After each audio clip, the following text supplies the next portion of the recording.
Hello everyone, welcome to my channel. Today I'm going to be showing you a flip through of the Gentle and Classical Nature Volume 1, which focuses on inland waterways and forests.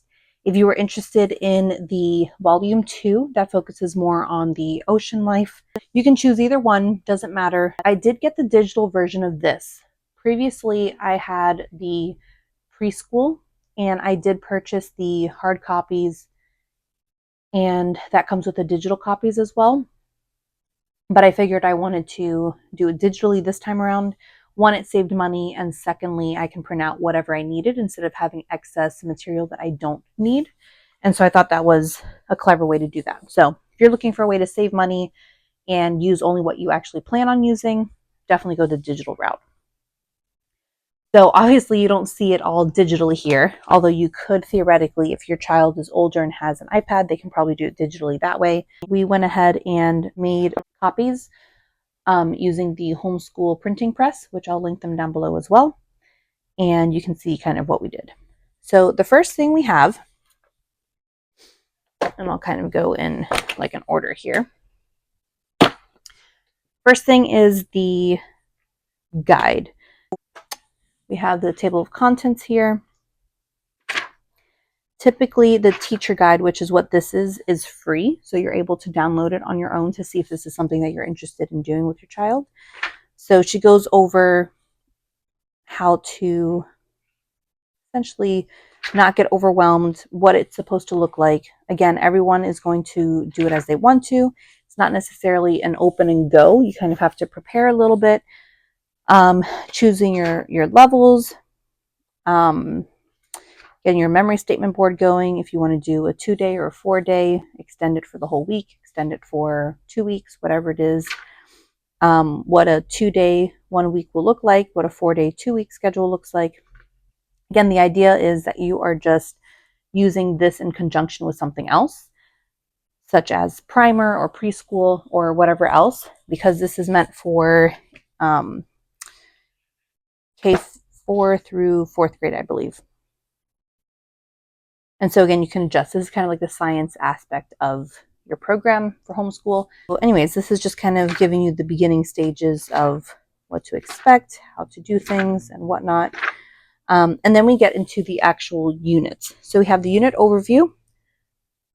There's projects per unit, or not per unit, there's projects per term, and each term is about 6 weeks. You have tips for that specific unit. You have the Unit 1 snapshot, which has the memory statements, it has the attainments, the foreign language if you choose to do Spanish or French or both. You have your core books, you have the term read alouds, you have additional book options if you want to, and then how you can explore more. And then again, it continues on to the next unit and so forth. So you have, for example, let's go over here to a term. Term 3 shows the books that are needed. So you have your core books, then you have your level 1, what they're going to be focusing on. So it's not a whole lot of extra books like in the preschool is. Not that it's a whole lot of books or moving parts, but it just seems it's more condensed in my opinion. Then you have the topics covered for that specific term, the attainments that you're going to be looking at, so different trees or flowers, and then you go on from there. So that's kind of the idea of that. The topics that are included. So term 1 has the topics covering amphibians, freshwater fish, aquatic insects, freshwater water birds, freshwater mammals, and reptiles. And these are the attainments for that. Then we have term 2, which is inland birds, temperate forest animals, butterflies, bees, arachnids, and worm decomposition. And then I showed you term 3. This one is coniferous trees, mosses, and mushrooms, tree anatomy, deciduous trees, nocturnal animals, and nature in motion. And so it's a total of 18 units, which is nice. It's not going to be overwhelming. And that is the teacher guide. So again, this is free to download. That way you can look at it. If you wanted to purchase the hard copy, then you would have to pay for that. But if you wanted to just get the digital download and then print it yourself, you could.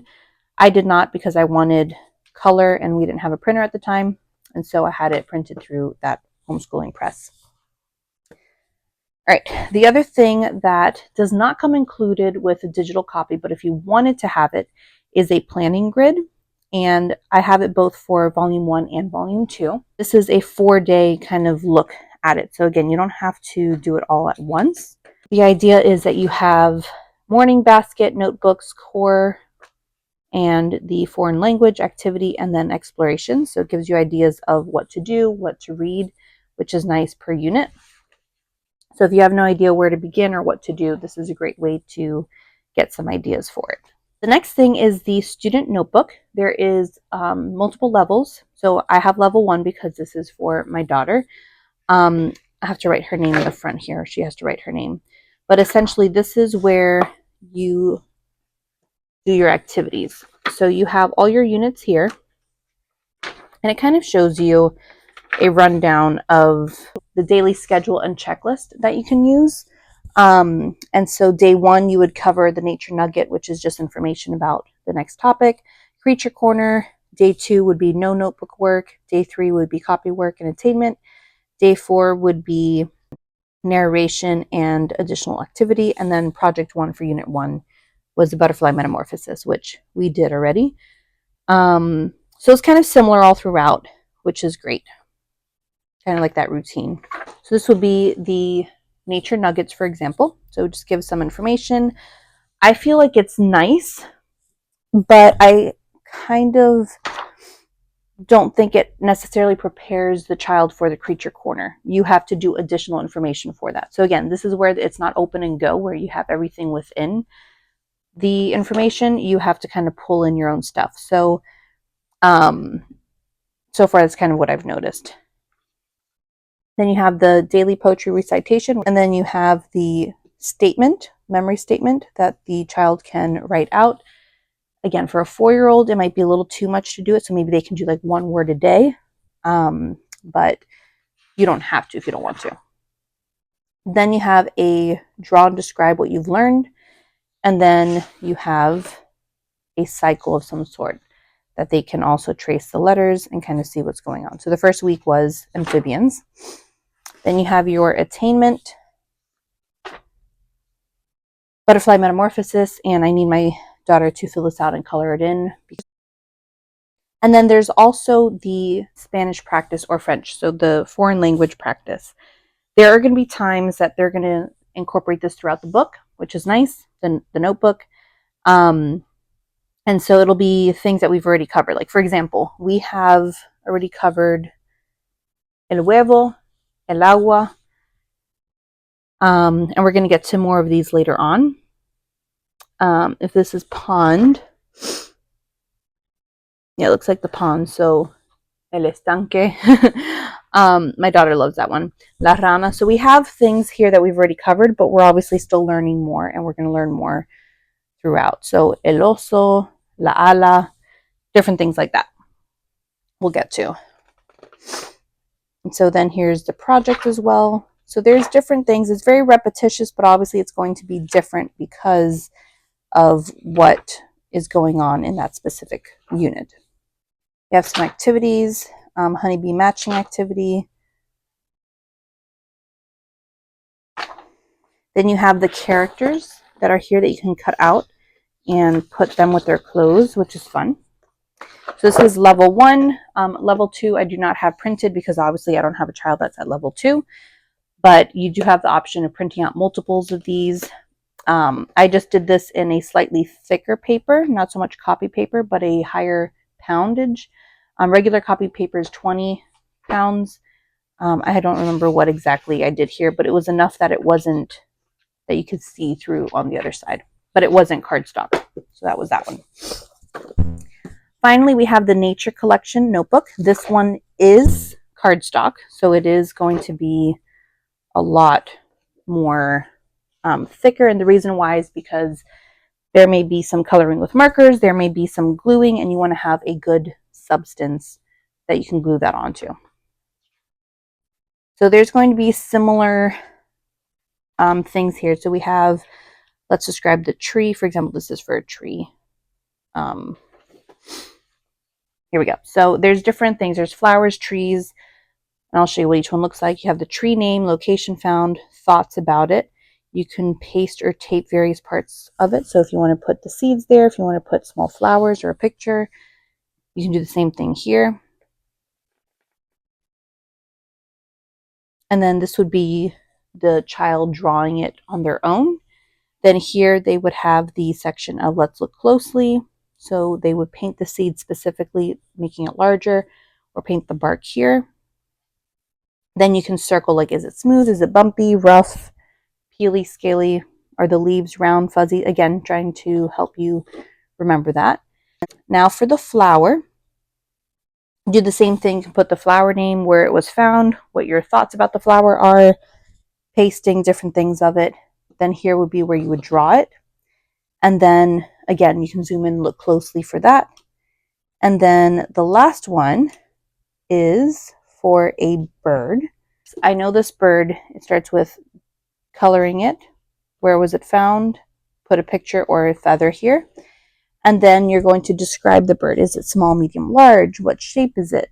How does it travel? And then you can also describe the bird with the colorings here as well. Does it have, what kind of beak does it have? What color is it? What kind of legs does it have? And so it's a way for your child to have a journal to kind of help them with what they see. This can be an ongoing thing. It doesn't have to be for 1 year unless you happen to be able to fill this out in 1 year, which you could, but you don't have to. This can be an ongoing progress for it. And so there's additional things. There's leaf identification. And so this is a good way to help your child identify as well what kind of leaf it is. And then they can color these in. And that's pretty much it for that. I do have, again, from when I purchased the preschool, I already had headers for it. These are just a couple that I was thinking of using this year, but I'm not sure yet. So I'm just going to leave those there. But I did print out the memory statements, and so I put them by unit. So I'll just show you unit 1, for example. The unit 1, we have the memory statement. I just printed this on cardstock. You could also laminate it if you wanted to, or leave it as is. But this is the memory card statement. Then you have the vocabulary. So you have pond, frog, and green. And so what I like is it shows you at the very bottom, it's very light, but it says unit 1, level 1, because there's also different levels for these. And then I just grouped it together in here. This was just a way to have the nature aspect of it, because I wanted my daughter to learn about nature instead of just other things. So I thought this would be fun. I will go ahead and link their information down below in the description. If you have any questions, go ahead and let me know. I would love to discuss further. If you have any further questions about Nature Volume 1 for a Level 1 student, that's pretty much it. So thank you for watching, and I will see you in another video. Bye.